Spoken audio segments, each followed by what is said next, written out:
perdebatan itu dimenangkan oleh kubu mereka. Nah, itu dia. Tetapi bagi mereka sendiri, saya yakin mereka itu merasa kalah. Kenapa? Satu, menurut saya dari yang disampaikan oleh Kiai Qurtubi yang agak masuk ke dalam substansi, yaitu ketika menerangkan tentang kalau tidak disebut itu bukan berarti tidak ada, dan kalau tidak ada yang menafikan dari Ubaidillah, dari Nasab Alawi, berarti nasab ini sahih katanya. Itu sebenarnya agak masuk ke substansi, cuma sangat mudah nanti untuk dijawab. Kenapa tidak ada yang menafikan itu Ubaidillah di abad 5, 6, 7, 8? Ya bagaimana dinafikan orang-orang yang dadak kok. Ya, orang-orang yang ada kan gak usah. Baik. Yang kedua dari Ustadz Wafi, ya kan, yang melakukan ini dapat mencontek dari Google segala macam. Nah, itu dia. Gimana itu? Kata saya ini kira-kira Ustadz Wafi ini nggak dapat barokah dari Google ini.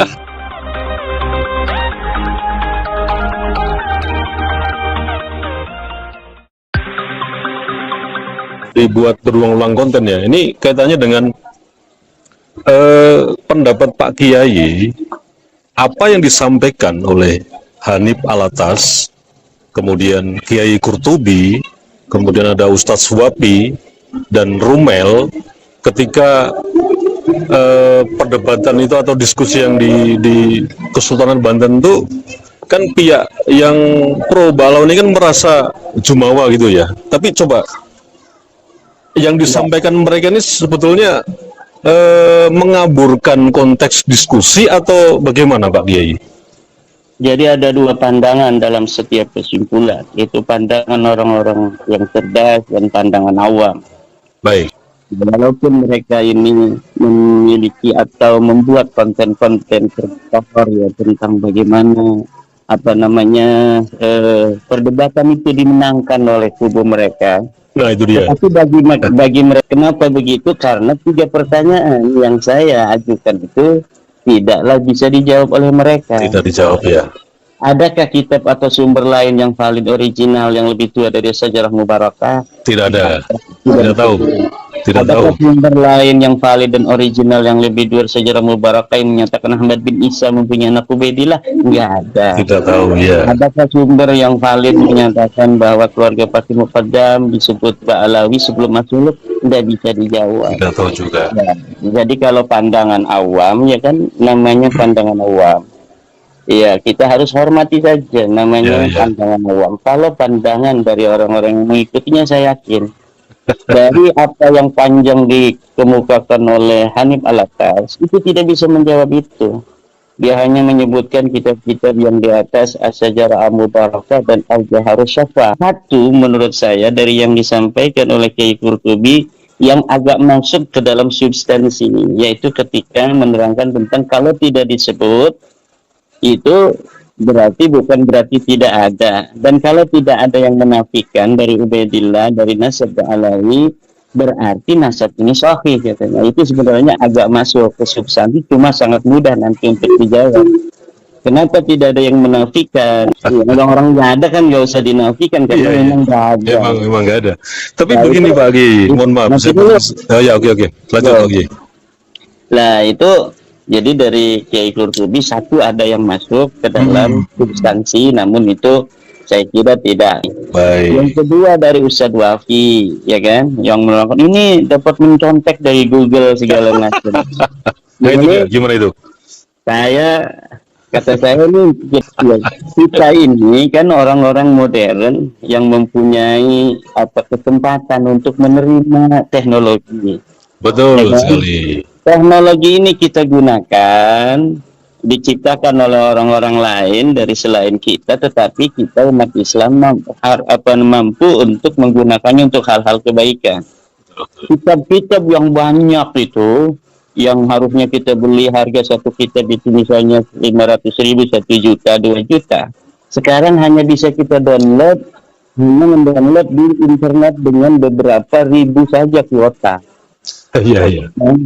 Nah, ada di antara yang saya cari itu, yang ada di dalam kitab, ada yang hanya berupa sebuah artikel dari ulama-ulama yang belum disampaikan di kita. Itu Ustadz Wafi ketika membaca buku saya tentang ilmu nasab, istilah dan metodologi, Ya. itu memang di dalam buku itu sesuatu yang saya ambil dari kitab akan saya sebutkan mengambil dari kitab.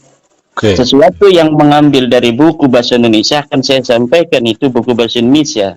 Oke. Sesuatu yang saya ambil dari sebuah web, saya akan ambil web itu dari Google. Oke.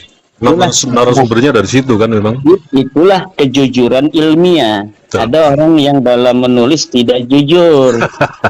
Akhirnya kalau tidak jujur dalam menulis, dia ngambil dapat sebuah artikel dari Orang lain. kemudian dia tidak menyebutkan sumbernya. Kalau saya memang di dalam buku saya itu nanti di dalam apa namanya itu di dalam footnote-nya itu semuanya ada bahwa ini diambil dari HTTP anu.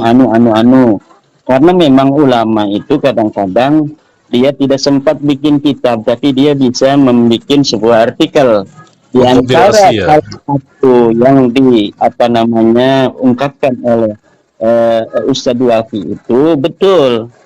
Ada kalimat di dalam apa namanya yang saya ambil dari apa namanya dari Google itu saya hilangkan karena saya tidak setuju dengan pendapat itu.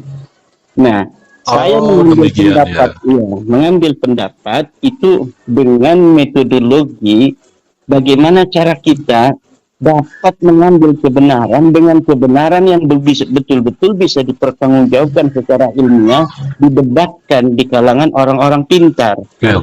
Nah, sedangkan yang saya hilangkan itu begini narasinya.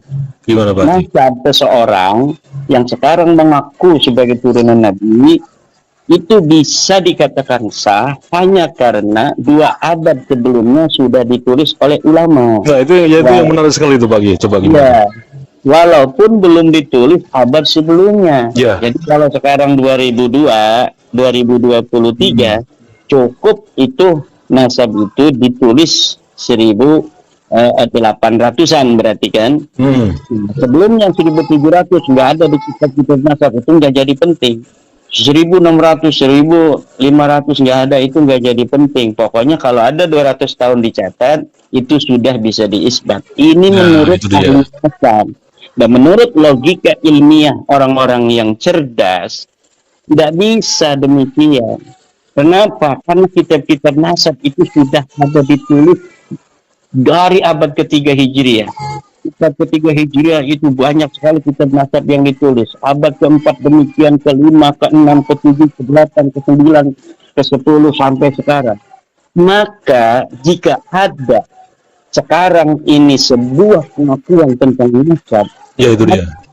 Konfirmasi di kitab-kitab tersebut ketersambungannya secara riwayat bertentangan tidak dengan kitab-kitab sebelumnya.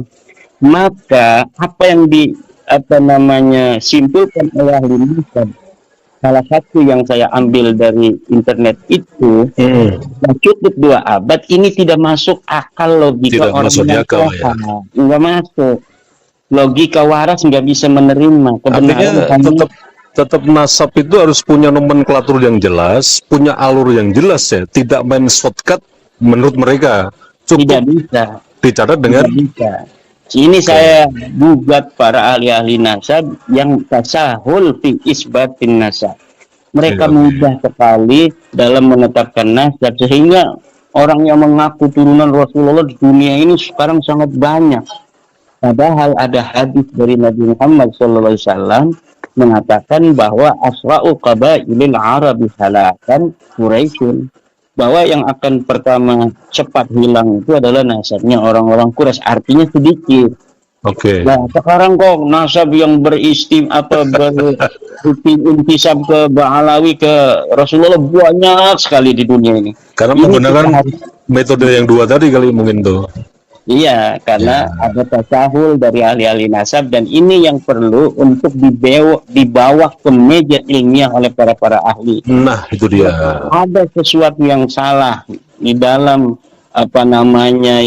nomenklatur lah bisa disebut ahli nasab dalam menetapkan nasab yang sekarang harus dikonfirmasi selain oleh data-data pustaka, juga oleh data-data genetik yang sekarang kita bisa lakukan dengan menggunakan tes DNA. Ya, karena udah teknologi udah berkembang ya sampai hari ini ya. Termasuk Oke. Ismail itu di Banten tidak bisa menjawab daripada pertanyaan saya itu. Nah, itu mudah-mudahan sih jawaban dari Pak Kiai ini tentang itu kan yang paling mendasar di situ tuh poinnya tuh antara pro dan kontra ini kan. Nah, mudah-mudahan ini udah menjadi jawaban buat kita semua gitu. Terus ini Pak Kiai yang terakhir nih, yang terakhir yang paling mendasar dan menjadi apa ya nih? Menjadi akar persoalan nih. Nah, kalau nasab ba'alawi ini mustahil, nah bagaimana jika masih ada yang meyakininya nih? Atau masih banyak pengikutnya yang masih apa namanya takdim gitulah istilahnya. Ini bagaimana Pak Kiai? Kalau kita menyikapinya ya jangan ikutan. Tapi kalau ada yang meyakini, kita hormati. Misal agama ini kan di dunia ini banyak ya. Oke. Meyakini ada yang benar agama Islam, kita agama Kristen, agama Buddha ya. Bagi mereka yang meyakini agama Kristen ya kita hormati keyakinan mereka. Tapi kita boleh dong untuk meyakini apa yang diyakini oleh mereka. Haram hukumnya kita. Begitu kita dengan nasab ba'alawi.